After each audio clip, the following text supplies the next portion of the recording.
Orang kalau transgender nanti ketika dia meninggal, ini supaya ibu bisa nyampein ke orang lain.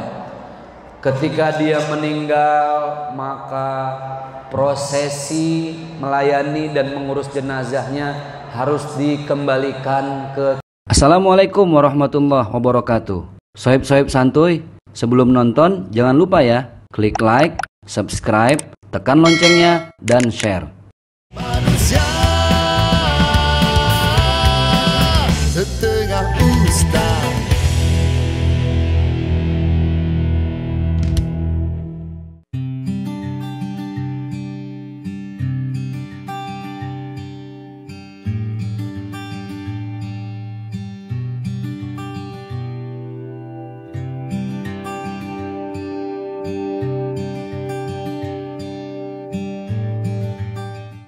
Aduh, kemarin saya ada yang nanya, wartawan, Ustaz, bagaimana itu hukumnya ya? Ini kita ngomongin hukum fikih. Lagi rame nih Ustaz, yang baru dipenjara itu narkoba, bla bla bla segala macem.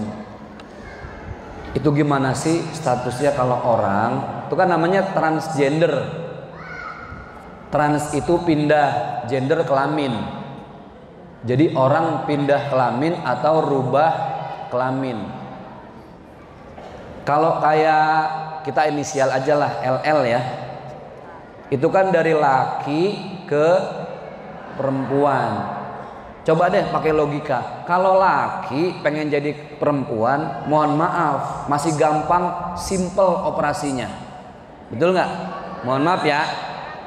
Kelet dikit, tekuk, selesai. Ini mohon maaf nih, ini ilmu nih. Kok ketawanya agak-agak beda gitu. Lah kan bener, kelet, tekuk, selesai. Iya. Karena kata teman saya ada dua cara. Dari tahun 70-an sampai awal 2000-an itu mohon maaf yang transgender, ini supaya kita tahu. Yang transgender sistemnya masih sistem, ini ngaji, mohon maaf gak ada niat apa-apa. Sistemnya masih sistem tekuk tadi Bu. Dari tahun 70 sampai tahun 2000-an, kata temen saya yang dokter, orang kalau mau operasi nggak dihilangin, ditekuk, disatuin. Tahu dilas kali di dalamnya ya. Kalau besi sih enak dilas ya. Pokoknya masih nyatu. Makanya orang yang transgender di era 70 sampai 2000, mohon maaf, biasanya kena penyakitnya nanti di atas umur 50. Biasanya kena penyakitnya nanti di atas umur 50 ke atas. Ya namanya bukan setelan pabrik, betul nggak Bu? Ibu punya mobil, beli baru, bannya dari pabrik, setirnya dari pabrik, udah dihitung sama pabrik. Pabrik udah memperkirakan, dipakainya enak nggak?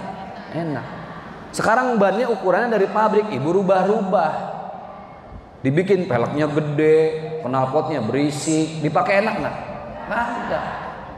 Manusia juga sama, dipakainya enak nggak? Mobil, ya bukan setelan pabrik ya. Tapi sekarang katanya ibu persis kayak orang disunat. Ini ilmu ya. Kalau orang disunat, mohon maaf, kan cuma bagian ujungnya. Kalau transgender, habis-habisnya udah. Kagak ada yang nyisa. Nah nanti yang udah dipotong itu ditambel-tambelin. Kalau mobil didempul-dempulin. Ngebayanginnya udah ngilu ibu.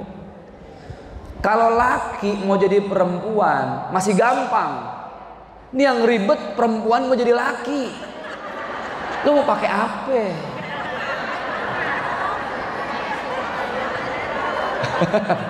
Terong.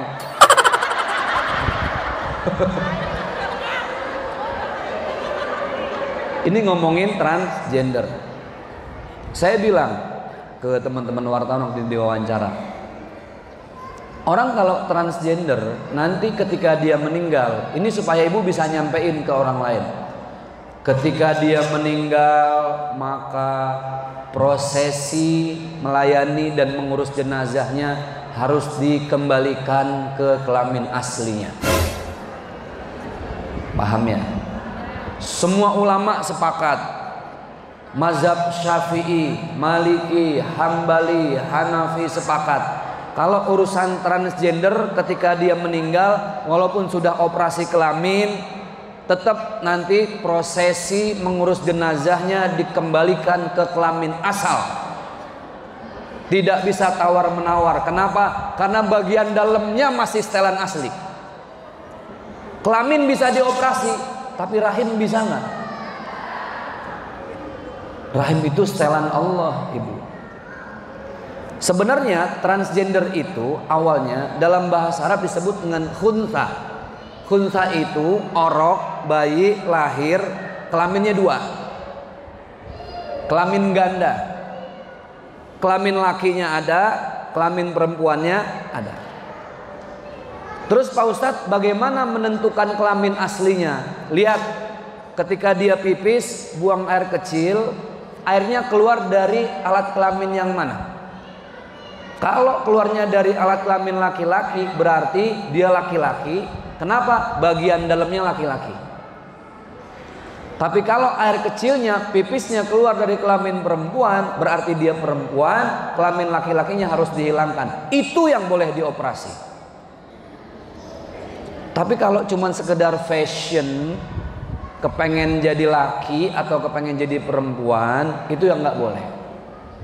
Jadi kalau ada tetangga, ibu mohon maaf, biar kata dia sholatnya udah pakai mukena kek, kemana-mana udah pakai hijab kek, tetap ketika dimandiin harus ke aslinya sebagai laki-laki. Ada transgender, nggak saya sebut nama, ibu udah paham. Sering ngobrol sama saya, bahkan saya mungkin kita manggilnya itu, dia sering pesan nama saya, Ustadz kalau saya meninggal saya mau yang mandiin saya perempuan. Saya bilang iya, siap aja dah. Dalam hati saya ntar juga dia mati, dia nggak tahu yang mandiin siapa. Lah ya masa dia tahu yang mandiin? Kan enggak. Betul nggak ibu? Nggak bisa. Makanya ini adalah gejala yang ada di masyarakat kita, supaya ibu paham.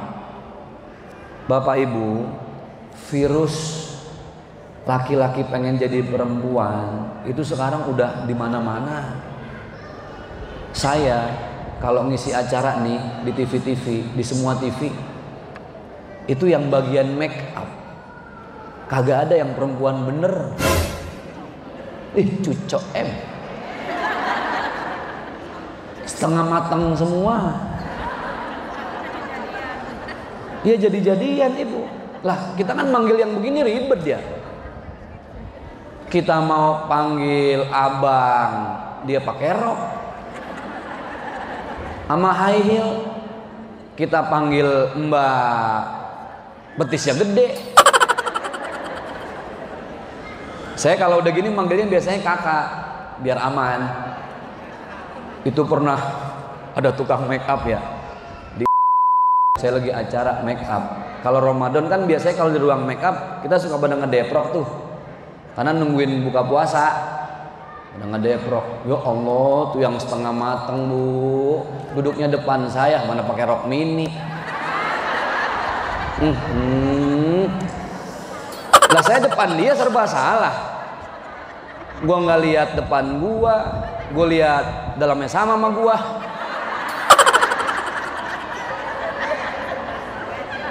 Udah gitu dia pakai ngomong lagi, Pak Ustadz doain aku ya, aku mau hijrah. Alhamdulillah. Mau balik jadi laki? Enggak, aku mau pakai hijab. Waduh. Parah ini urusan.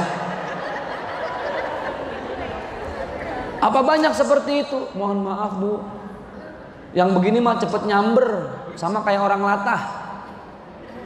Latah, ini contoh latah. Ibu jangan sering-sering godain orang latah. Biasanya jadi cepet ngikut latah, nular. Sama penyakit mental tuh begitu. Makanya saya pesan, kalau di rumah, tetangga, keluarga, kerabat, temen, ada anak atau saudara yang udah nanda-nandain model begitu, harus konsul deh ibu, cepet-cepet. Karena bisa jadi entah temennya di sekolah, betul nggak? Entah temennya dekat rumah, wallahu alam bisawab. Kita nggak pernah tahu.